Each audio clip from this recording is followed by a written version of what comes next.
What's going on, everyone? I hope y'all are doing well today. I am Larry the Batman fan. So, today we are going to be talking about the top 20 sports games of all time. And this is a one and only video where you'll hear me talk about sports games because, to be honest with y'all, I really don't like sports games. It's just not my cup of tea. I'm not athletic. I mean, I may look athletic. A lot of people think that I'm athletic or play sports because of my height. But I personally do not give a shit about sports. I just don't care about sports like that. It isn't my cup of tea. But there are some good sports games out there that I do want to talk about. So for this video, we will do a sports related video at top 20. So, we're gonna start with number 20 until we get to 1. Number 20 for me is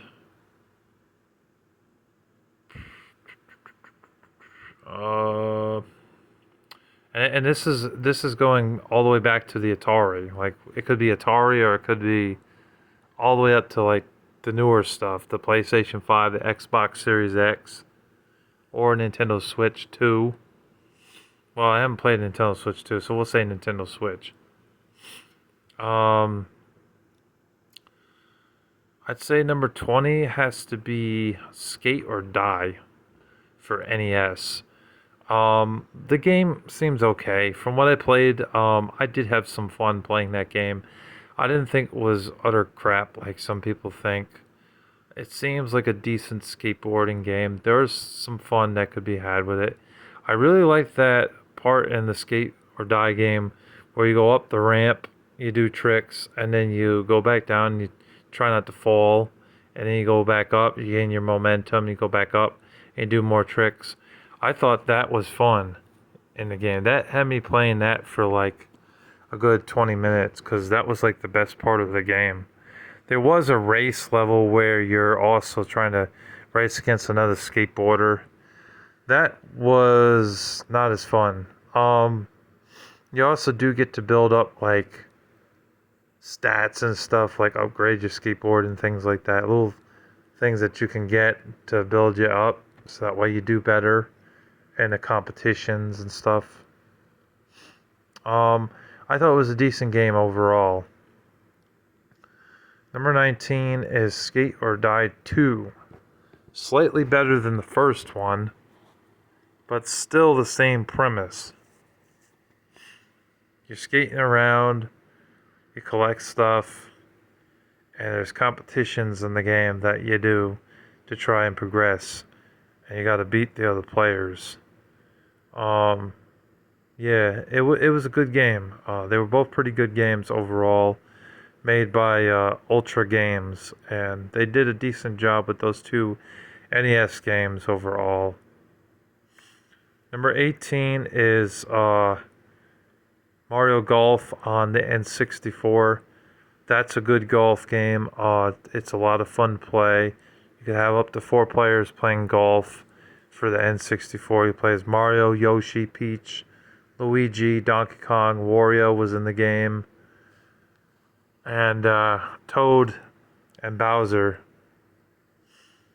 Granted, this game came out before Toadette was there, and Bowser Jr. was not in the game either, and neither was Waluigi. So you won't see them in the first rendition of Mario Golf. Actually, to be honest, the first rendition of Mario Golf really was the NES, but they didn't call it Mario Golf at the time. But Mario Golf for the N64 is a very fun game. Actually, let's switch it around. I think number 18 would be NES Open Mario Golf for NES, and then number 17 would be Mario Golf. That's how I would do it. All right, number 16. Number 16. Let's go ahead and give it to Mike Tyson's Punch Out. I know a lot of people probably put that in their top 10, but for me, I never really played Mike Tyson's Punch Out as a kid. The only sports game I had on NES as a kid was soccer. I didn't own any other sports games as a kid. I owned the bare minimum when it came to NES. You know, I didn't even own the Double Dragon games when I was a kid. I owned only about 20 games. So, and a few of them were just doubles of Super Mario Bros. And Duck Hunt by themselves or the combo cart. Uh, but yeah, number 16 is Mike Tyson's Punch Out. Overall, it's a fun boxing game, but it cannot touch um, the Sega Genesis boxing games. There were some good ones, like Greatest Heavyweights being the best one. And Evander Holyfield's Real Deal Boxing.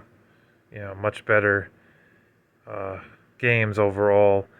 But I will put Mike Tyson's Punch Out on NES at this spot, number 16, because of its legacy and what it did for boxing games. Because there were other boxing games at the time, but they sucked ass. They were garbage. But Mike Tyson's Punch Out came in. It was actually a playable game and was actually fun. So that's why you got to give credit to that. Number 15 is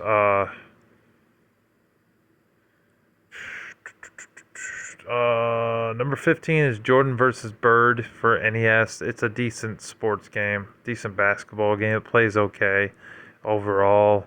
I like the challenge in it, going one on one, and I also like the mode where you go from one side to the other with the basketballs and trying to get 3-pointers.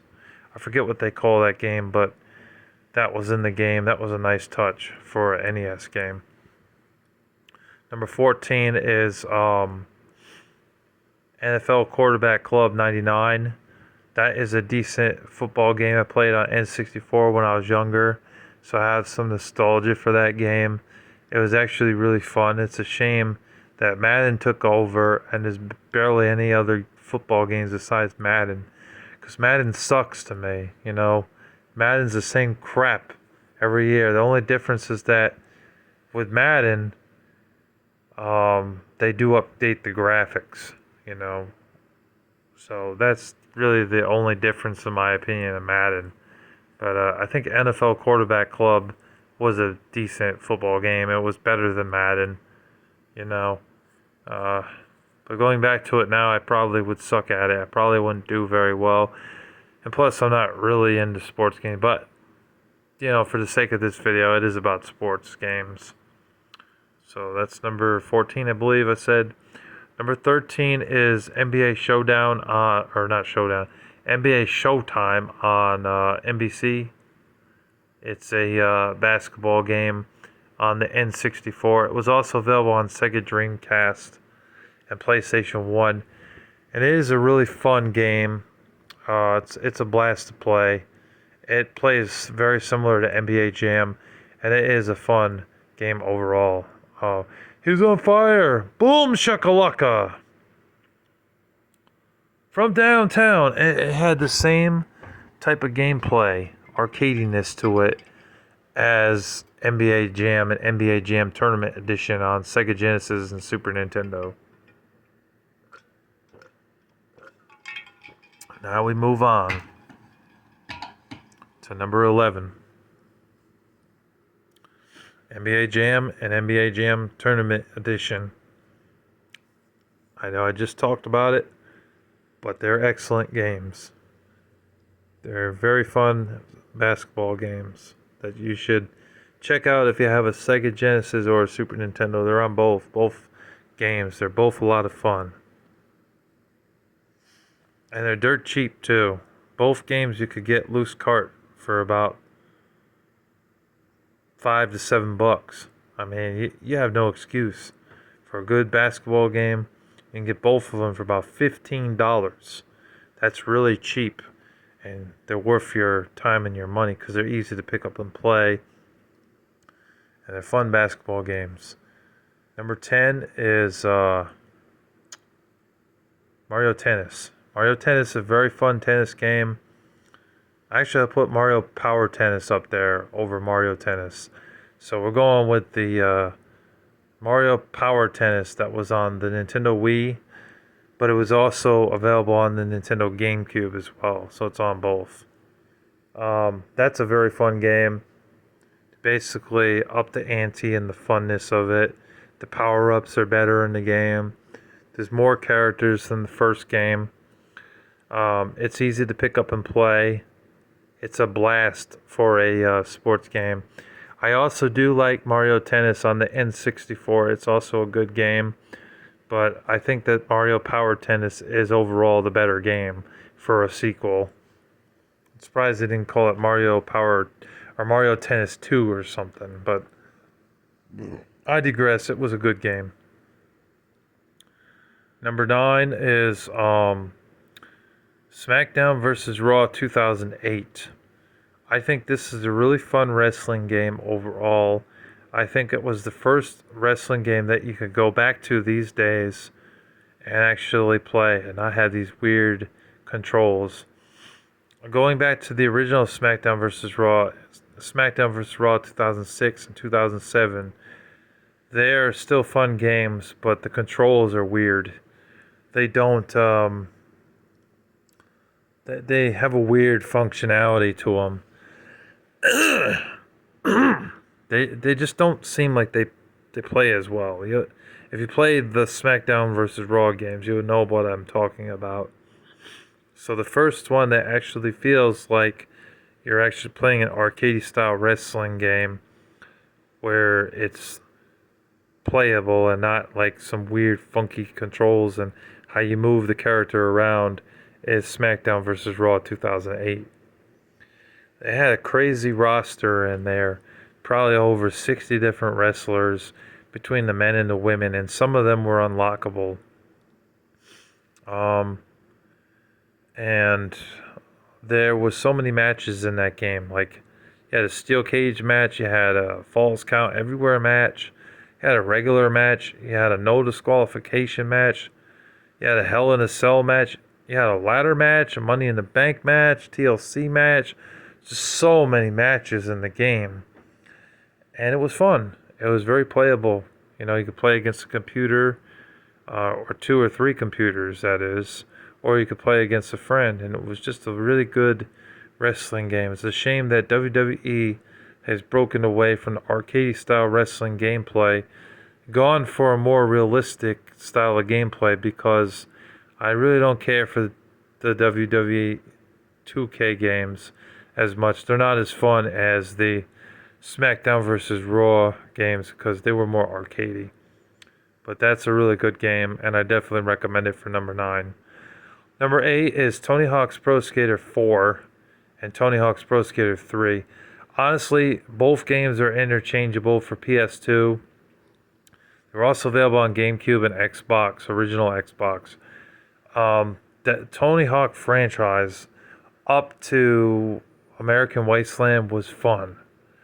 You know, I thought Project 8 overall was a pretty good game. There was some problems with that game, but overall that wasn't a terrible game. But after Project 8, that game series just went downhill. Like, the ones on the Wii, they just blow. They suck. The Tony Hawk Shred sucks. Ride sucks. Proving Grounds wasn't really a good game. Downhill Jam was okay, but it was more of a racing game than a skateboarding game. It felt like more of a racing game because you were racing downhill on skateboards. And Tony Hawk's Pro Skater 5 is one of the worst PlayStation 4 games ever made. It sucks bad. But going back to the old Tony Hawk games, there's no realism in it. It's arcadey fun, and it's simple and easy to play. You can challenge your friends in the multiplayer mode and doing trick attack or graffiti. And they also had another game in the Tony Hawk games. It was Horse. That's what it was, or Tag. And you could play all those in the game. You could even play on the N64 and PlayStation 1, the Tony Hawk's Pro Skater 2, with what they had available. They're a lot of fun, but Tony Hawk's Pro Skater 3 and Tony Hawk's Pro Skater 4, I feel, were at its peak, you know. in terms of fun. And Tony Hawk's Pro Skater 4 made it so that you could free roam without doing the missions. Like, you can do the missions, like collecting skate, the secret tape, or hidden tape as they called it, whatever they called it. And there were like the pro score, 6 score, and high score that you had to get with doing tricks and stuff and grinding on things, going up rails and getting like 80,000 points for all the tricks that you did and landing it. It was a lot of fun. It was a really great game, the Tony Hawk franchise. So for number 8 and number 7, it's Tony Hawk's Pro Skater 3 and 4. Number 6 is WCW versus NWO Revenge for the N64. For its time, that game was mind-blowing. I mean, there was like over 30 different wrestlers that you could play as in the game. And it transitioned well. It was one of the best wrestling games that you could play for its time. Really revolutionized wrestling games, and it made them good. Because before that time, on the N64 and PlayStation, especially the PlayStation, there were the only good wrestling games really on the PlayStation was SmackDown and SmackDown 2.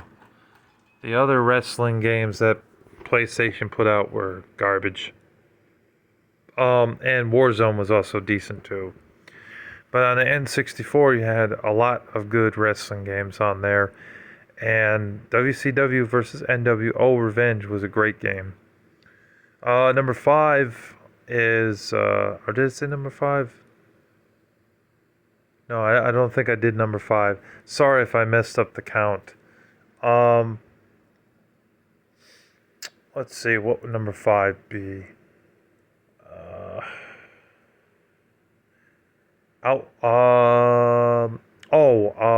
NFL Street 2.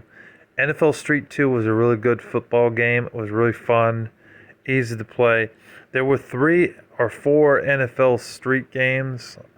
They were arcade style games made by EA Sports Big, and they were not going for realism. And they were easy to pass the football to your teammates by pressing a simple button, unlike Madden, which was complicated to do. It was easy to score touchdowns, and the characters all had some charisma and humor and stamina, and they had a lot of energy in them too. The game is fun, especially in multiplayer. When you have a friend, you're competing against your friend. I have played this game for my channel before with Joseph, and it was a blast. I sucked at it and I lost, but I did my best to win. It really is a fun game. Going back to it now, it still holds up.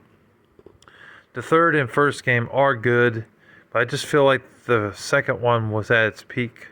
It did a lot of things that the first game did not do, adding extra passes into the game and plays. And also you were able to, you had other options, like multiple options when passing the ball. The first game, it just seemed like you only had 1 or 2 options. The second game, you had multiple options with how you were going to pass the football to potentially get a touchdown. So that's why that game's great. Number 4 is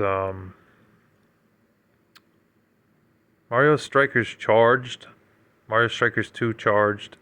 It's on the Nintendo Wii. It's a good soccer game. I'm not really a fan of soccer games. In fact, I probably wouldn't choose FIFA ever. Like, I mean, we're almost done with this list, but I'm just saying I don't really care for the FIFA games. But Mario Strikers 2 Charge on the Nintendo Wii is a good game overall. You get crazy power-ups in that game. And there's just so much stuff you can do, you know. It is challenging and it is hard and a bit frustrating, but overall it is a pretty good game on the Nintendo Wii, and it is fun and arcadey, cartoony style type of gameplay. The first one was on the Nintendo GameCube. I never played that one. I played the second one though. But yeah, Mario Strikers 2 Charge is a great game. Number 3, Let's see, what would number three be? Tony Hawk's Pro Skater 2. Great game. It was the first official Tony Hawk game I played. I remember when the game first came out. I wanted Tony Hawk's Pro Skater 2 for my N64, and I got it that Christmas of 2000, I believe. And I played it, and I loved it. I remember the first level, the hangar, or Hager, whatever it's called, skating around and doing the tricks and whatnot, getting everything I'm supposed to get, the skate and everything, grinding over that rail, nose grinding over the rail. That's what I was trying to say. And finding the secret tape. Yeah, it was a fun level. It's very memorable. I also remember the school level pretty well, skating around there and trying to find everything. And I remember the New York City level and that other level where you're skating around in like this suburban area. I never beat the game. I got pretty far and I unlocked a lot of the levels and the competition levels where you had to get like 80, 90%. You know, you had to beat the other skaters, even though you really couldn't see the other skaters. You could see the stats and where you were. You wanted to get in first, second, or third place to progress in the game. It's a really good game. Um, Number two is what would number two be?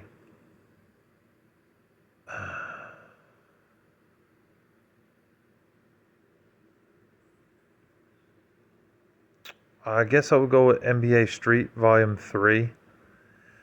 Specifically the GameCube version, but it is available on PlayStation 2 as well. Because the GameCube version allowed you to play as the Mario characters. But it's another basketball game, and it's actually a really fun game overall to play on the N64. Or, I mean, the Nintendo GameCube, I meant to say. Um, it's your typical basketball game. The only thing that will annoy you after a while is listening to the announcer talk. So might want to mute him in the game so you don't have to hear him constantly, piss you off with what he's saying. But it plays well. It looks better on the GameCube than on the PlayStation 2. Um, you can also create your own character to look very similar to you, which was a nice touch for that game. It's a really good game. And then the number one Nintendo, sports game. Let's see, what would that be? Because this is a hard list for me to do, to be honest with y'all. Um, I guess I would count this as a sports game, even though it may not be to some. But Burnout 3 Takedown. That is the number one game for me. Burnout 3 Takedown was fun. It was the first Burnout game that allowed you to crash cars in the front of you and in the back of you, whereas Burnout 1 and 2, you couldn't really do that. Burnout 3 did that and it capitalized on it. There was so many things you could do in Burnout 3 Takedown. It was the first Burnout game to receive a T rating versus an E rating. So many things to unlock, so much to do. It was basically a racing game where you crash other cars and everything and try to go for first place. You can listen to some tunes while you're playing the game by, uh, Mindless Self-Indulgence, Rise Against, um, MXPX, and many other like rock bands. I think they might have put POD in there as well, and maybe some Metallica. I forget the soundtrack though, but I know there was quite a few bands that they put in the game. And there was other modes in the game where like you had to crash through traffic and get like $1 million or something, or like $10,000. You get a lot of upgrades on your cars and stuff, and you would gain points from crashing in the traffic and stuff. I thought that was really cool too. It was a nice break away from the original like gameplay, which was racing around the tracks and stuff. But it's a really good game overall. It's definitely my favorite quote unquote sports game, although some people may just consider it a racing game. Some honorable mentions for the sports games would definitely be, as I said, NES Open, aka Mario Golf. Um, there's another Mario Golf game on the Nintendo GameCube that's really fun. There's another Mario Tennis game that's on the Nintendo Wii U that I heard is good. It was lacking in some content and disappointed some people when it first came out, but it was overall still a good game. There's a Mario Sports Mix game on the Nintendo Wii that I heard was decent, which had basketball, football, and dodgeball, I believe, in the game, and it plays well enough. And then you had Punch Out, which was basically Mike Tyson's Punch Out, but they didn't include Mike Tyson in the game because it was having some licensing issues. So you fight Mr. Dream at the end instead of Mike Tyson, but it's basically the same game except that you fight Mr. Dream at the end. Tecmo Super Bowl is also another good one on the NES. There was also Tecmo Bowl on the NES, which is good, but it seemed like Tecmo Super Bowl was a better game overall. More plays and more stuff you could do. There's also Blitz the League for the PS2 and Xbox. That is a great football game. It's very violent, which is why it's rated M. They also have strippers in the game, and there is drug references because they take steroids and they smoke marijuana, and there's blood in the game, so that's why it earned its M rating. But it is a football game where you can literally charge right into other football players and break their spines and do all sorts of crazy shit. It's a really fun game overall. There was a sequel on the PlayStation 3 and Xbox 360, and that game is also a really fun game as well. And there's also Blades of Steel on the NES. That is a fun hockey game. I think it's the best hockey game on the NES. There was also ice hockey and Wayne Gretzky hockey for the NES, but Wayne Gretzky hockey, it plays like shit. It looks like shit. It's a bad hockey game. And ice hockey, there are some fans of it. I personally wasn't a big fan of it, but I understand why some people enjoy it. But that game, going back to it now, is very frustrating to play, in my personal opinion. But the Blades of Steel was actually really fun, and you could get into fights in that game, which really helped the gameplay. NHL 94 is nothing to sneeze at either. Of all the NHL games that they made for Sega Genesis, NHL 94 was the shining achievement because you got to get into fights in that game. You could not get into fights in NHL 95, 96, 97, or 98. Not like you could in NHL 94. They were trying to keep it at E for every one game, so they took that out of the game. But in NHL 94, it was still present, and it was a really good game overall to play. Really fun, lots of plays and things to do. It is a good sports game. And then there's also Ribbit King, which is a golf game on the Nintendo GameCube, which is basically frog golf. That game is actually really fun and definitely worth checking out if you have a Nintendo GameCube. It is not a boring game at all. It is actually fun and will keep you invested in playing that game. Deca Sports on the Nintendo Wii is an okay sports game overall. It wasn't horrible. There were some control issues with some of the games, but overall it was not a bad game.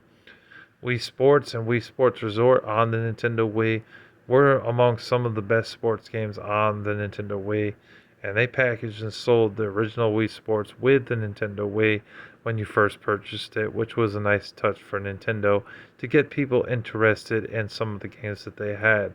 They featured boxing, golf, tennis, baseball, and bowling in the first game. And then the second game, they upped the ante and made even more games available for you to play, such as archery. And there was fishing in it, I think. And there was a few other games that they put in there, like the sword fighting that was in the game, and the Wii Sports Resort. So those are some of the honorable mentions for this list as well. I'm sure there's a few others that I'm not mentioning, but overall I think that's a good amount. Anyways, thank you guys for tuning in. I hope you guys enjoyed watching this video. Larry the Batman fan signing off. I will not be talking about sports stuff again. This was specifically for the fans, so I hope you enjoyed. Thank you for watching, and take care. And don't forget to subscribe.